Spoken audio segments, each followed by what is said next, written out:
All right, let's dive in. Today, we're going on a journey into the really strange and seductive science of memory. And we're going to do it by following the story of one man who became completely obsessed with rewriting his own past. So let's just start with this idea, a quote from Dr. Elias Thorne, who's at the heart of our story today. He said, "Your brain is a dishonest narrator." I mean, that's a pretty bold claim, right? But as we're about to see, it's this fundamental idea that really shapes our entire relationship with our own past. Okay, so first things first, let's talk about nostalgia. You know, we all think of it as that warm, fuzzy feeling, like a cozy blanket made of good memories. But here's the thing, where the word comes from, it's actually much darker. And what nostalgia is for, way more complex than you'd think. Believe it or not, back when the term was first invented, way back in the 1600s, nostalgia wasn't just a feeling. It was considered a literal disease, a medical condition.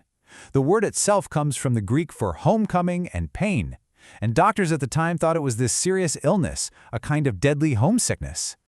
But today, oh man, our understanding has done a complete 180.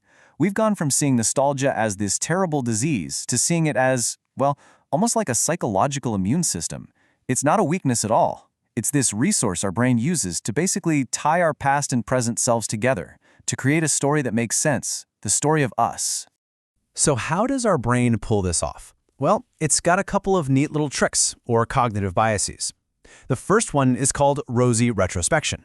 That's pretty much what it sounds like, our tendency to view the past through rose-tinted glasses. Then you've got the fading affect bias. This one's really interesting.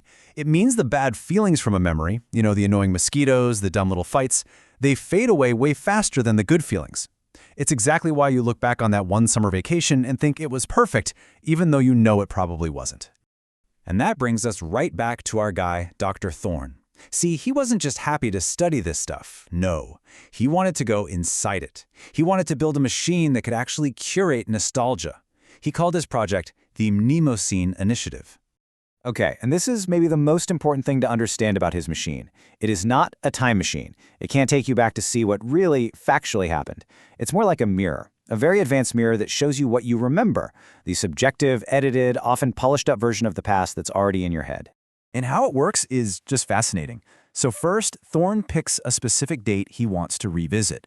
Then the machine hooks right into the brain's emotion center, the amygdala, and the context center, the hippocampus. And then, and this is the wild part, an AI takes all those little fragments of memory and fills in the gaps. It renders all the missing sensory details, like the smells, the feeling of the air, all with this hyper-realistic detail. The result? It's intoxicating. Thorne goes into this memory of a day at a cabin with his wife, Elena, who has passed away. And the memory the machine builds is just perfect.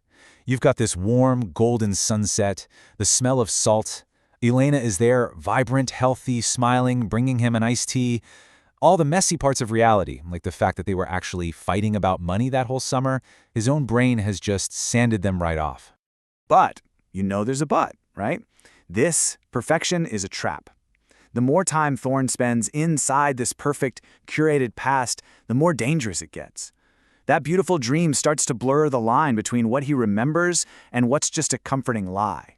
So why does this happen? It comes down to this really cool scientific idea called memory reconsolidation. The best way to think about it is like opening a Word doc on your computer. Just by opening it, by recalling the memory, the file becomes editable. Every single time you remember something, you're basically hitting save again.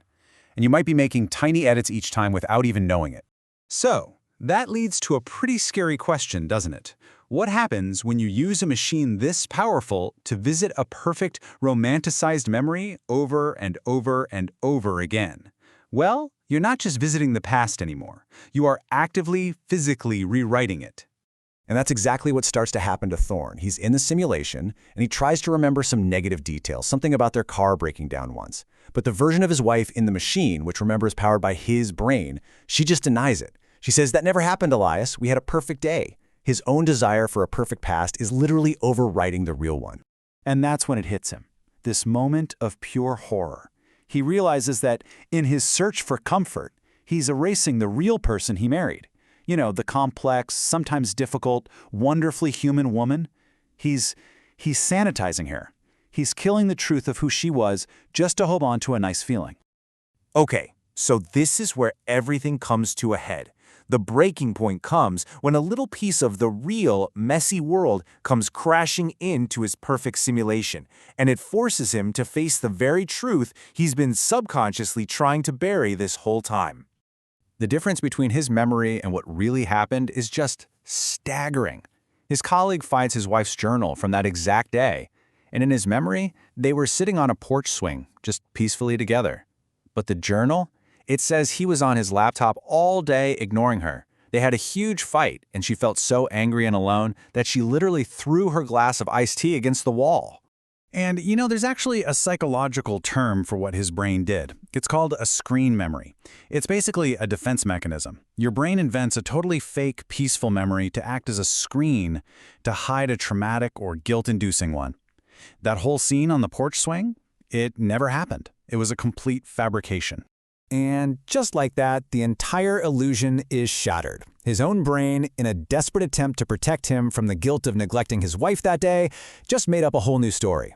A much nicer story for sure, but a complete lie.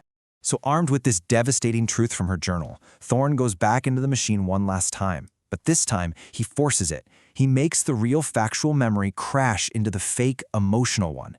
And the whole thing, that beautiful, perfect, fragile world he built, just cracks. It shatters. But here's the thing. What comes out of that wreckage isn't just despair. It's something else entirely. It's a new, much deeper understanding of what memory really is, what truth is, and what love is really all about. This is the big insight he has. By erasing that awful fight from his memory, he also erased everything that happened after it. The late-night talk, the apologies, the moment they decided to fight for their marriage. He finally understood that the perfection wasn't in the pretty sunset.